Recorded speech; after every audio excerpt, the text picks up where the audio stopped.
Welcome to Crown TV. Immerse yourself with a captivating audio from our stories. We provide an alternative way to read books in audio. We upload many audiobooks as possible, from bestsellers to timeless classic. Subscribe and stay tuned for new upload. Episode 396. The Cavalry Arrives. The racecourse was chaotic, with people running everywhere, trying to get away. The newcomers wore black uniforms and carried swords, and they marched like an enormous army, their expressions serious.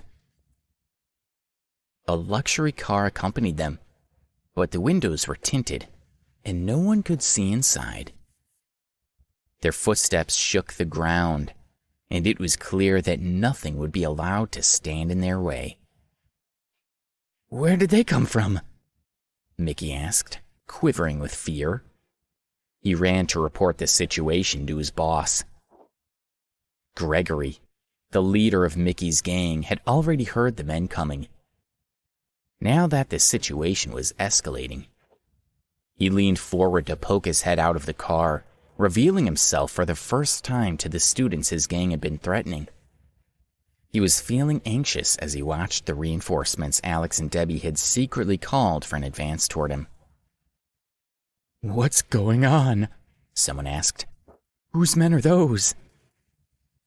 Everyone had questions, but no one could provide any answers. Whose side were these people on? The sound of marching unnerved everyone present. Clearly something had changed, but no one knew how things were going to unfold.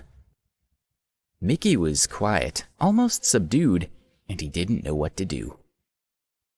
Everyone looked at Mickey and Gregory, whose expressions made it obvious that these intruders were not their friends. Excitement rippled through the crowd as they looked on, wondering what was happening. Heidi realized that salvation had arrived, even though she had no idea who was responsible. It didn't really matter, not as long as they helped. The newcomers continued to march, each step bringing them closer. Everyone gathered around, unable to take their eyes off the scene and keen to know what was going on. The men in uniform approached Mickey's men and roared, "Stay where you are!" The luxury car turned and stopped, and then Rufus Clifton got out, slammed the door closed, and walked over to Mickey and Gregory. "Gregory Price, as the leader of this gang, you are responsible for their behavior," Rufus said, his tone icy. "And now the Clifton family is going to destroy you for what you have done. Do you have anything you'd like to say?" Gregory gaped at him, trembling. He forced a smile and opened his mouth, about to speak. Then the men in black uniforms all drew their swords, the grating sound loud and menacing. "You're Rufus Clifton," Gregory said, finally realizing how much trouble he was in. "Mr. Clifton, I'm sure there must be some misunderstanding." Rufus snorted, and Gregory grew even more flustered.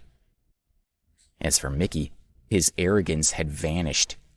He stood there, shivering, too scared to say anything. "Mr. Clifton, we'll do whatever you want," Gregory said. "But we haven't done anything wrong." He tried his best to smile. He was afraid that if he said the wrong thing, then he would make things worse. He broke out in a cold sweat, and his men stared at him stunned. If Rufus Clifton could terrify the leader of their gang like this, then what else was he capable of?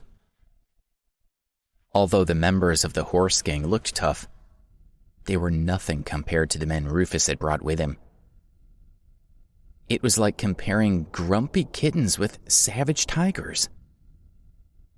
The Clifton's warriors were all enormous and well-trained men who were skilled martial artists. Mickey's men knew they were in trouble, They were clearly outmatched, and their chances of winning were practically zero. Rufus ignored Gregory.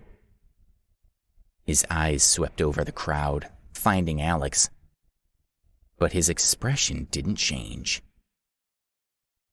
Rufus had said he didn't want people to be aware of his relationship with the Clifton family, and Rufus understood that. Alex was amazed. He hadn't expected Rufus to pull together so many men so quickly. When Rufus had heard about what was going on, he had dispatched his men straight away. The men already regarded Alex as their master, so they had jumped at the chance to be of service to him.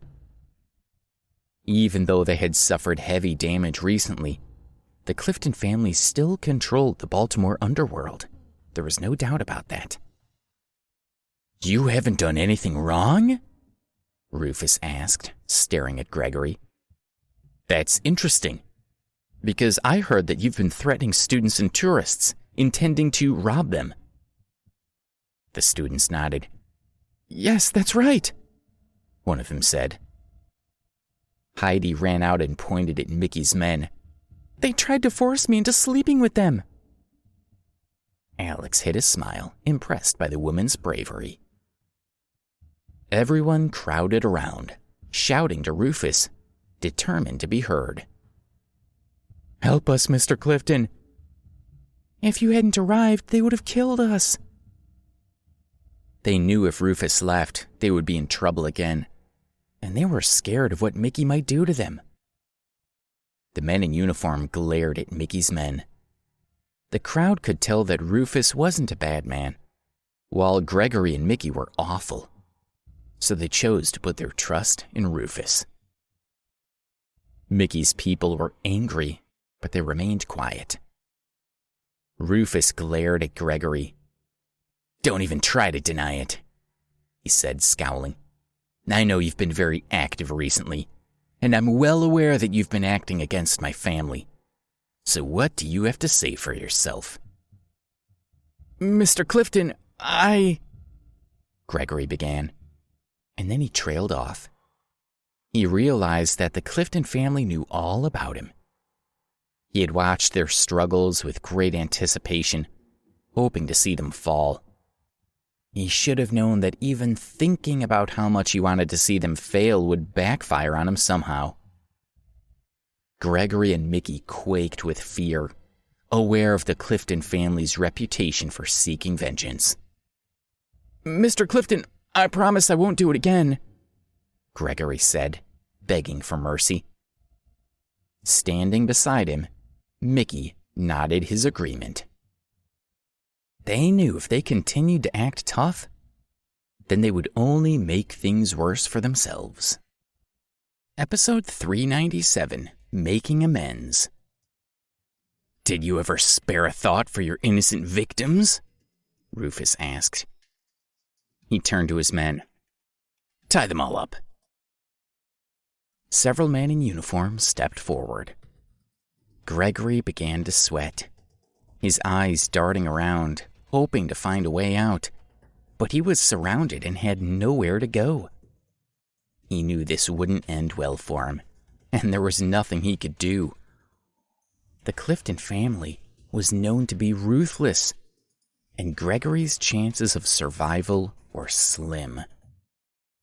Mickey's men dropped their weapons, offering no resistance and allowing themselves to be restrained. Gregory was no exception. The rope pulled tight, digging painfully into his wrists. Mickey whimpered when he realized he was the only man who hadn't been tied up. He wasn't stupid enough to think that was a good thing. Rufus looked at Mickey, dismissing him as far too unimportant to deal with himself. He snapped his fingers at his men, and the two of them stepped forward, taking hold of Mickey's arms and physically dragging him away. Mickey squealed in terror, tears running down his face as he begged to be spared. His legs kicked at the ground, trying to find purchase. but it was useless. The crowd cheered as they watched Mickey being led away. Heidi laughed, relieved to see that Mickey would pay for what he had done. Whatever happened next, Heidi was sure that he would never harass women again. No one felt sorry for Mickey. They were just relieved that they wouldn't have to deal with him anymore. "Now, Gregory," Rufus said, "let's see how much you've stolen. I want to know about every single thing your gang owns. It will all be confiscated, and from now on, your gang is disbanded. Do you understand me?" Gregory fell to his knees. "Yes," he said, speaking quickly. "Please, forgive me. Thank you for your leniency." Everyone was surprised. He was about to be financially ruined. So why did he seem grateful? Gregory's attitude was sincere. He knew how things worked in the underworld, so he was aware that his punishment could have been much worse. Rufus turned to his men. "Go and find me a list of all their assets," he ordered. "Seize their property, and make sure you find all their bank accounts." "Yes, sir," the men replied. They swept through the camp with brutal efficiency, searching for what they needed. The horse gang simply watched, unable to stop them. One of them returned with a document in his hand. He untied Gregory and handed him the document and a pen. "Sign your name," the man said, his tone abrupt. Gregory looked at the papers and saw a list of all the assets acquired by the horse gang in recent years. He wanted to cry, but he said nothing. He merely signed his name as instructed, watching his wealth fade away into nothing. He just wanted this to be over, and he didn't understand how it had come to this. He had always managed to get along with the Clifton family, so why were they destroying him now? How had he angered them so badly? He hung his head.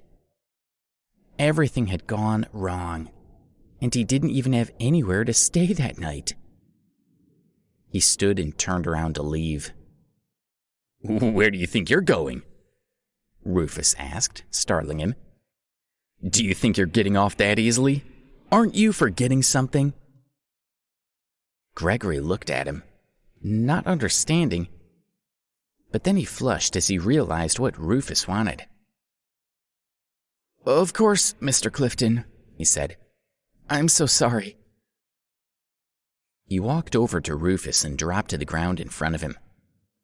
When he glanced up, Rufus pointed to his boots, and Gregory leaned forward and kissed them.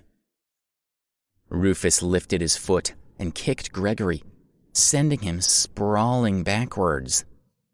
Then he nodded to one of his men, who dragged Gregory upright. "Do you know Mr. Ambrose?" Rufus asked him. "Mr. Ambrose?" Gregory repeated, confused by the question. Rufus shook his head. "Leave Baltimore and never come back," he ordered, his expression unyielding. "Yes, sir," Gregory said, relieved he was being allowed to live. He stumbled away, rushing to leave the racecourse before Rufus changed his mind. Once he was gone, the crowd began to cheer. Many of them had been cheated, beaten, or insulted by the gang, and they hadn't been able to protest. Now they were overjoyed to see the Clifton family deal with the gang once and for all. They all shouted their thanks to Rufus. An old man ran out of the crowd, tears running down his face. "Thank you," he cried.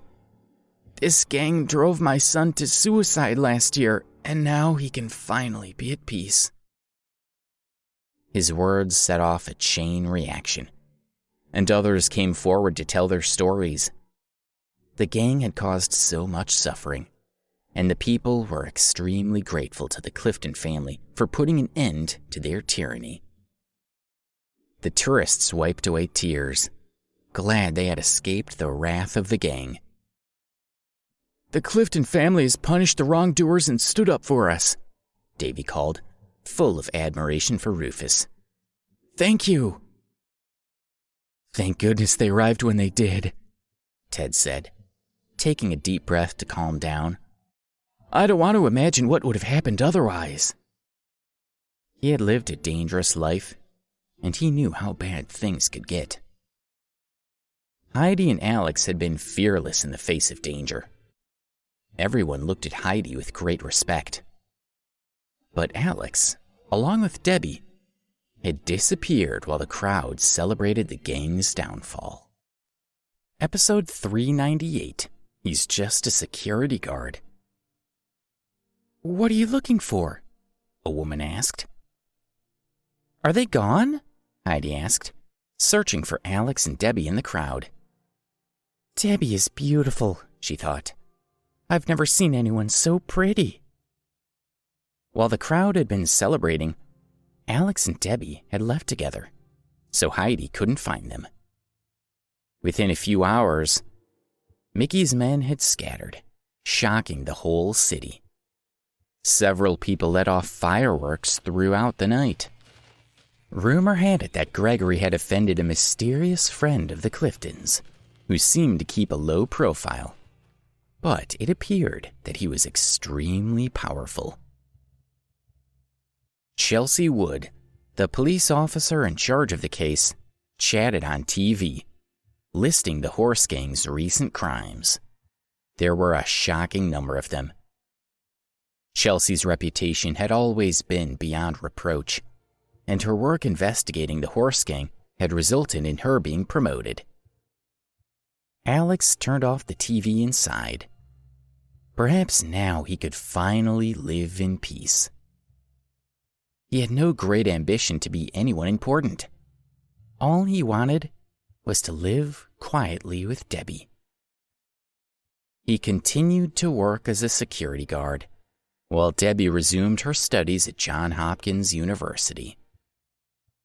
One day, Alex was having lunch in a restaurant with some of his fellow security guards when his phone rang. When he saw it was Jessup, he answered. "Alex," Jessup said, "I have some people here who want to see you." "Oh? Who?" Alex asked, moving away from the others so they wouldn't overhear too much of his conversation. "Just a couple of people who want to talk," Jessup said. "Can you come to the house and speak to them?" "If they want to see me, can't they come here to see me?" Alex said. He respected Jessup, but he wasn't interested in running around after anyone else. He was enjoying his quiet life. After everything he had been through, Alex had finally realized that a lack of excitement could be a blessing. A short time later, a man and a woman rushed into the restaurant. They looked around for a moment before approaching Alex. Their expensive clothes were a little out of place in the restaurant, and they were both important people. Jessup walked in and followed them over toward Alex. The other diners stared at them, wondering who these people were. "I'm sorry to disturb you, Alex," Jessup said, smiling at him apologetically. "But these two were determined to speak to you. They said it was quite urgent." Several of the security guards looked at Alex in a daze, surprised that Alex knew such rich-looking people. They rarely watched the news, so they didn't know much about Alex or the things he had done. Not wanting to get in the way, they clapped Alex on the shoulder, telling him they would see him later, and then they left. The unknown man grunted as he sat down, clearly unimpressed with Alex. When Alex noticed this, he adopted an arrogant expression. He picked up his fork and began to chew slowly, looking unapproachable. The woman hurriedly tried to smooth things over. "Ethan, We came to ask for a favor, so you should be polite. Why? Ethan Cox said, snorting his derision. He's just a security guard. This is ridiculous. The woman smiled apologetically at Alex. Celia, this clearly isn't the right person, Ethan said. Let's go. When Alex had ignored him, Ethan had felt slighted, so he stood up to leave. Ethan, please don't be like this, Celia said, trying to stop him.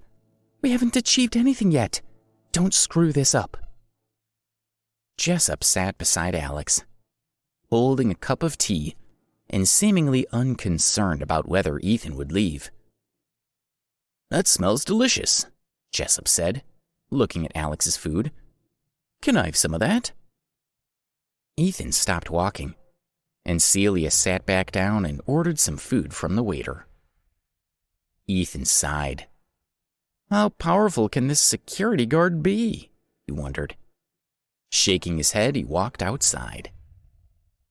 Alex slowly finished his meal, and then he left the restaurant with Jessup and Celia. Outside, Ethan was leaning against a car, looking annoyed. Are you finished? Ethan asked in a provocative tone. Be polite, Celia reminded him. Talk to him with respect. He's only a security guard, and he's younger than me, Ethan said. What is there to respect? He was starting to think Alex might be a fraud, and he didn't like him much. Celia wanted to argue, but he stayed quiet. She wasn't sure about Alex, and it was hard to tell what he might be capable of. Ethan was a bit eccentric, but he had a lot of money. Ethan was a master at Thai boxing. He was strong and had a lot of experience in fighting. He was highly skilled and regularly defeated men much bigger than he was. He was used to being treated with respect. The fact that Alex seemed indifferent to him was irritating. I'll call my supervisor again to see if there's been a mistake, Celia said, a little confused. She had been ordered to talk to Alex, but things weren't going as planned. While she called for confirmation, Alex and Jessup walked ahead of them back toward Johns Hopkins University. Episode 399, The Job Offer. Ignore them, Jessup said. Hey, wait up, Ethan called, almost jogging to catch up. Why did you leave without saying goodbye? What? Alex asked, looking back. He didn't understand what made the other man behave so arrogantly, or why he seemed to think he was entitled to Alex's attention. Wait, Celia called, running over. I'm sorry. Look at him, Ethan interrupted her. His arms and legs are like twigs. A stiff breeze would knock him over. He looked Alex up and down, making his feelings clear. Alex stood, looking directly at Ethan, waiting for him to continue. Would you dare to fight me? Ethan asked, flexing his muscular arm muscles. Alex was tall and slender, while Ethan was much bulkier. In terms of physical strength, there seemed to be no comparison. Ethan, Celia exclaimed. It's not my fault he's weak, Ethan said, smirking at Alex. I'm just wondering if he was brave enough to face me. Get out of here, Alex said, scowling. Oh, he has a temper, Ethan said, laughing. The smile slipped from his face when he looked at Alex's expression, and he shivered. The temperature in the room seemed to drop, and it felt as if a storm was imminent. Ethan felt a strong urge to drop to the ground and kneel before Alex. He had never experienced anything like it. His legs grew shaky, and he struggled to stay upright, refusing to give in. As a fighter, he often had to use all his strength to compete, no matter how difficult it was. Sometimes, stubbornness was the only difference between winning and losing. "I'm sorry," Celia said, hoping Alex would back off. "Please forgive Ethan's foolishness." Ethan didn't seem to be in charge of his own body. He couldn't stop shaking, and tears leaked from his eyes. All right already, I'm sorry," Ethan cried, regretting being rude. "I was an idiot. I didn't know you were so powerful. I'm sorry." Alex snorted and let him go. He had already made his point. Ethan had believed himself superior and had acted accordingly. Now he knew differently. "Mr. Ambrose, I'm sorry," Ethan repeated. "I'm nothing compared to you." His attitude had changed dramatically. He was just glad that Alex hadn't actually accepted his invitation to fight. "I'll spare you this time for Mr. Clifton's sake," Alex said. "But next time, you might not get a chance to apologize." He sat down, tipping his head back to look at the sky, dismissing Ethan as a threat. Ethan didn't dare disturb him. He simply stood to the side, waiting to be acknowledged. Celia stood on Alex's other side with the same respectful attitude. Passing students were confused as they looked at them. Why were 3 well-dressed people hanging around a security guard? "If we could get back on topic," Celia said. "Can we speak to you about—" "No," Alex said, cutting her off. "Come back some other time." He was frustrated at their persistence. They had some nerve asking him for something now after being so rude. Did they really expect him to agree? Celia glared at Ethan. She knew this was all his fault for being so arrogant. "I'm truly sorry we offended you," Celia said. "I hope you can forgive Ethan's rudeness." Alex looked at her, saying nothing. "We wanted you to protect someone," Celia said. "The exit that'll take you out of this city is over there," Alex said, not bothering to listen to her. He looked out at the lake, enjoying the scenery. Jessup felt a little uncomfortable. But if Alex wasn't interested, then Jessup would support his decision. Jessup followed Alex's gaze over the lake, wondering what he was staring at. "They want Alex to provide protection for someone?" he wondered.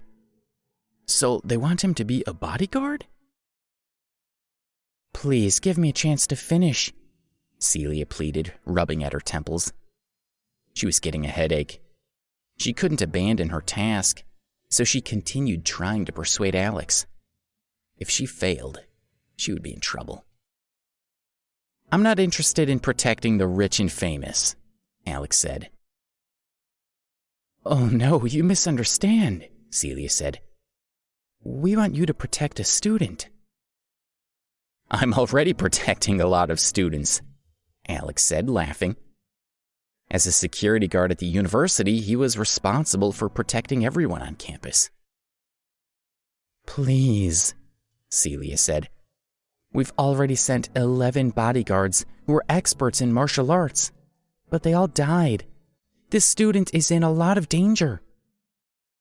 She was determined to do whatever it took to get the job done. "What happened to the martial arts experts sent to protect this student?" Jessup asked. Celia looked gratefully at Jessup. "Their opponents were too fierce, and the student was too valuable a target," she said. "Her father is a top biological researcher, and he's been abducted. Now they want to use his daughter as leverage to persuade him to reveal his research. We're trying to rescue the researcher and protect his daughter, and we need someone powerful to help us. We can't afford to make any mistakes." She took a deep breath and then continued to explain. "This man has made great contributions to our country. Please help us to save his daughter I know you don't care about working for someone frivolous, but this is different. She stepped forward, holding out a seed. We would like to give you this gift as thanks for your help, she said. This seed comes from a hybrid of 2 rare plants, both of which contain restorative properties. It's one of the researcher's discoveries, and he's chosen to give it to you as a sign of respect. Episode 400, An Unexpected Career Change. Oh? Alex asked, looking at the seed with interest. Most people wouldn't have understood its value, but Alex had studied biology, so he knew how important it was. The seed was small, but it had the potential to do great things. To save his daughter, the biological expert was willing to part with his most valued possession. This was a very rare seed, so it was a great sacrifice. Celia noted the change in Alex's expression and was filled with hope. If you agree to help us, then this seed will be yours, she said. The student will graduate in 3 months, and after that your mission will be complete. Celia attached no conditions. She didn't say that Alex would only receive this seed if his mission was successful. She simply stated that it would be his once the job came to an end. She wanted to show that she had confidence in Alex and viewed him more like a partner than an employee. She had deliberately brought Ethan with her, knowing that he would annoy Alex, because she had hoped it would provoke Alex into displaying some of his power. As expected, Ethan's behavior had led to the verification of Alex's abilities.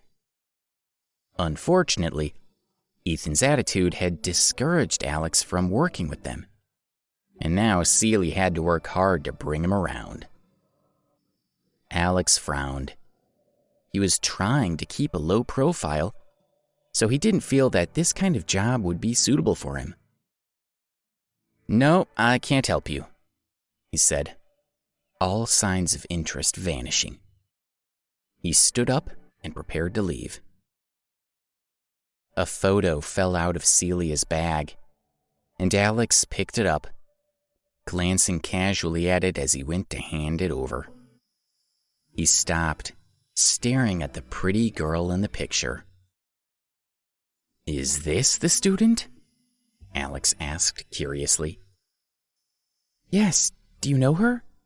Celia asked. Her name is Heidi. She sensed the change in Alex's attitude and stepped forward, hoping she could still persuade him. Okay, I'll do it, Alex said. Oh, that's great, Celia said, grinning at him. Thank you so much. We'll arrange everything for you.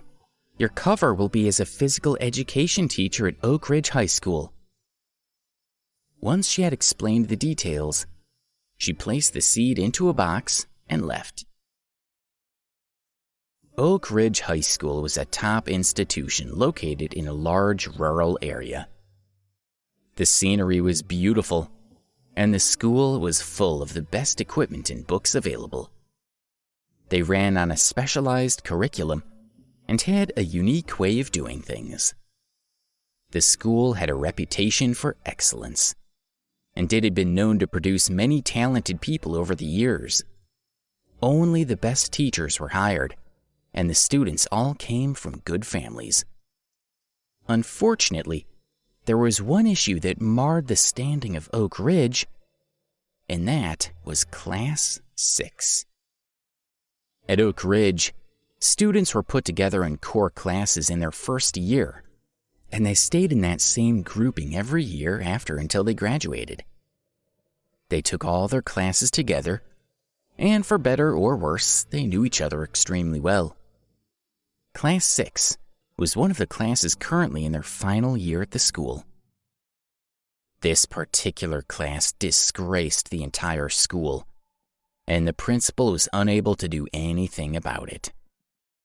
His current plan was to wait them out. Sooner or later, The problem students would graduate, and then the issue would resolve itself. The class contained both the best and the worst students in the whole school. There were several troublesome students in Class 6, but 2 of them were particularly awful. During their time at Oak Ridge, almost every day had seen at least one violent act from a student in that class. Teachers and security guards had been beaten, sometimes ending up in hospital. Each day was the same. During class, the students often fought, smoked, and drank, and they paid no attention to the teachers. The staff at the school had tried everything to turn things around, but nothing had worked. Over the last few years, 15 teachers had quit, and all their replacements had left too. 3 teachers were currently lying in the hospital, unwilling to return once they recovered. The principal had wanted to fix things, and he had even called his superiors many times to ask for help. But his request had been denied every time, and nothing had been done about the class. Everyone seemed to prefer to wait until the students simply moved on, and now there were only 3 months left until graduation. The staff all waited impatiently for it to be over, glad it wouldn't be much longer. The students in Class 6 were so difficult to manage because they had all rich, powerful families. Their parents were all politicians and successful businessmen. So whenever they misbehaved, everything was smoothed over, and the students were never punished. The principal couldn't do anything on his own, and the parents never backed him up. "You can't do this," a man yelled, pacing up and down the principal's office. "It's ridiculous. I can't accept this. I won't accept it." He was a good-looking man wearing a suit and leather shoes, and he was agitated. "Billy, calm down," the principal said, not looking up from the document he was reading. "It wasn't my decision. I just do what I'm told." He pushed his glasses further up his nose and leaned back in his chair, folding his hands across his stomach. The principal was an older man. The hair at his temples streaked with gray. His demeanor was calm, and he refused to let Billy ruffle him. Billy was so angry that he could barely control himself. How could Alex just appear from nowhere and leapfrog him to take charge of Class 6? That position should have been Billy's. He had worked hard to become the teaching director at Oak Ridge High School. It was the start of his career, and he intended to climb to the top. He had counted on becoming the head teacher of Class 6. Each year, each of the core classes was assigned a head teacher, an instructor who took responsibility for the class overall, in addition to their duties of teaching their subject. The head teacher was meant to be a resource for the students, someone they could go to if they needed help. The head teacher was also in charge of tracking their progress and keeping them in line if they misbehaved. For obvious reasons, no one had wanted to be the head teacher for Class 6. But Billy had been determined to do it.